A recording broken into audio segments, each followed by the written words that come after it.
Here we go, baby. Here we go. We gotta time this. Alright, so what's up, guys? So we are out here on another run.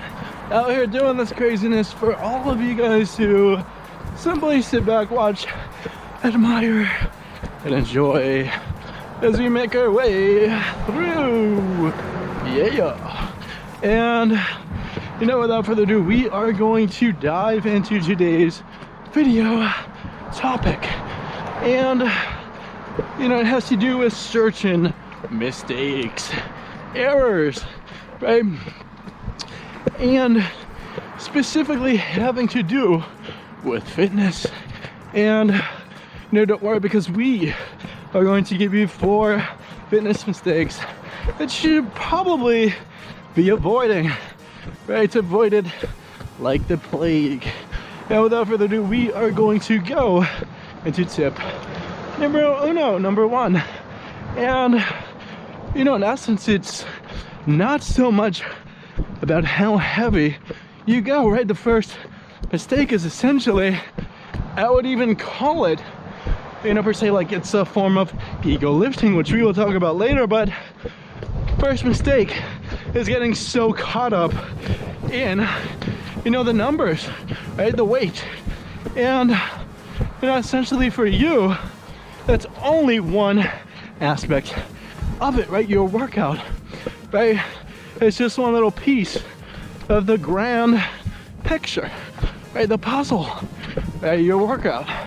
And you know, essentially what so many people try to do is simply try to lift super heavy weights for the heck of it, right?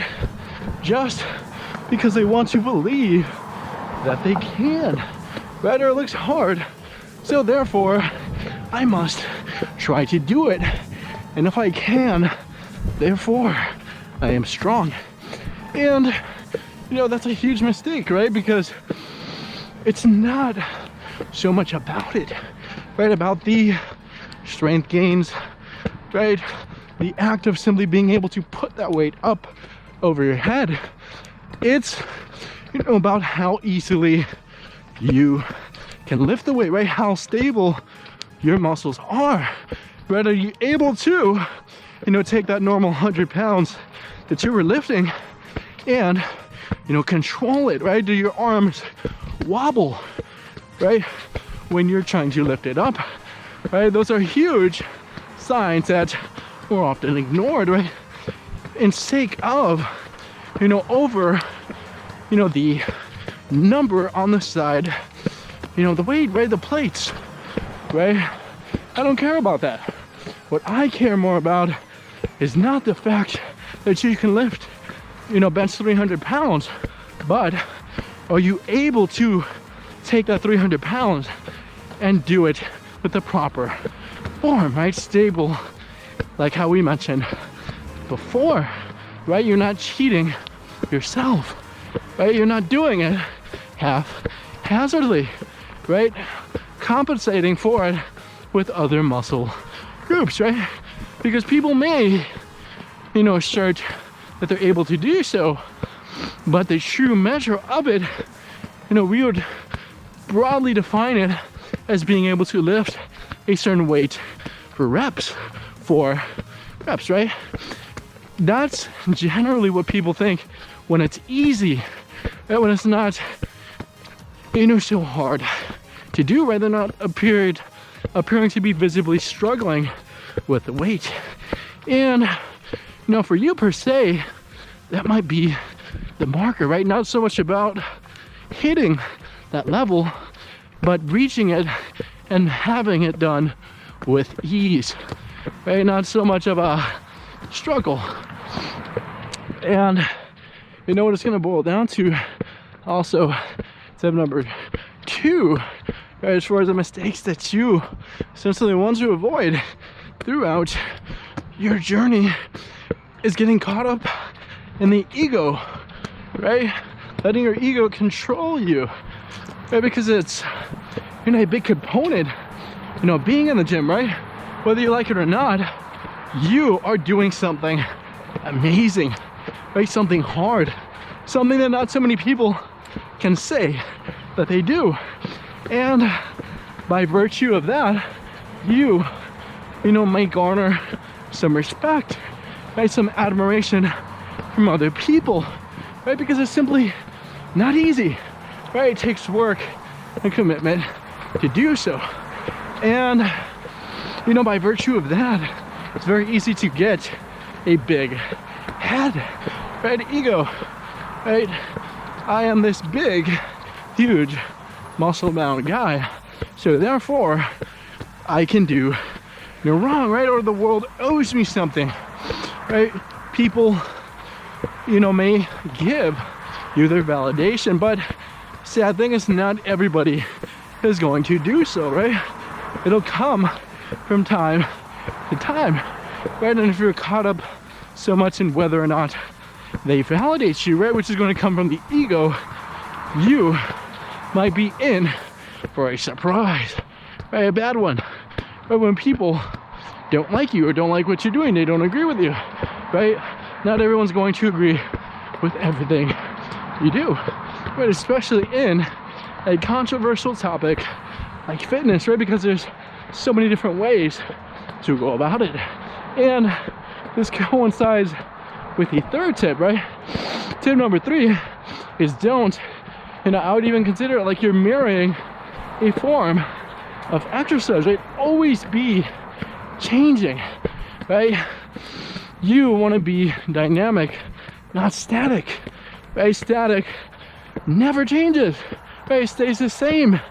And, you know, essentially if you're trying to progress, see, you know, results, right? Essentially just see some change within your body, you're gonna have to change your workouts, right? That's almost foolish to believe, right? You doing the same workout week after week, month after month, year after year, and expecting a change within your body. And although we may not consciously do this, this may happen subconsciously, right? There's people that just go through the motions, right? They're just at the gym, seemingly to check off a box that they did so. And now, markedly, that's great, right? It's better to be in the gym than not, right? Huge, awesome decision. But once you're there, once you have passed that initial step that many people go through when they first start, right? That whole change, right? Those couple weeks, months of getting used to the act of going to the gym itself, right? It's brand new. After that's over, you'd almost call it like the honeymoon phase, right? Like when you're dating somebody, right at first. And it may seem great for the first couple of months. You may be getting sore very easily, right? Seeing a lot of, you know, simple progress, right? From not doing much, but because you're still a beginner, you're probably not an expert yet.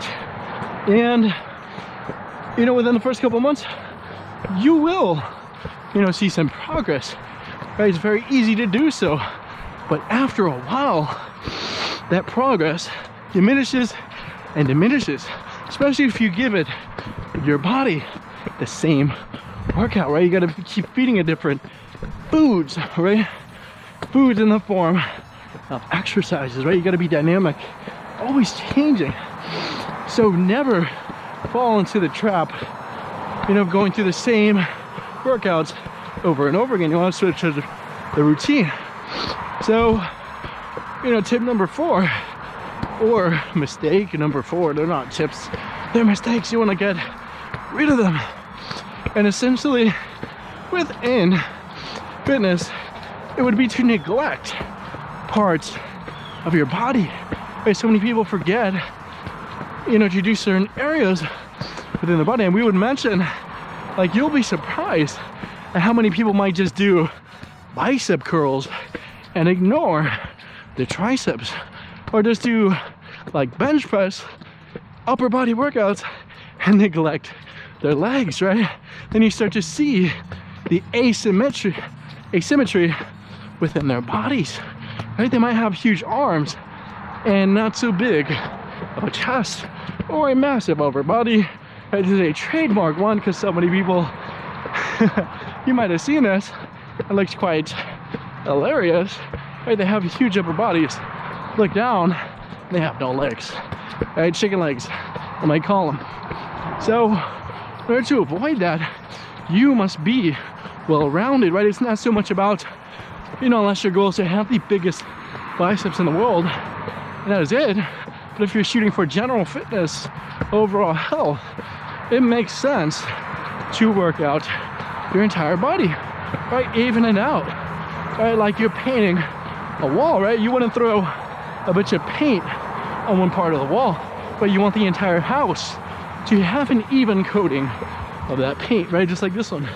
So think about that, right? Those 4 mistakes that you need to avoid. And as always, say thank you very much and goodbye.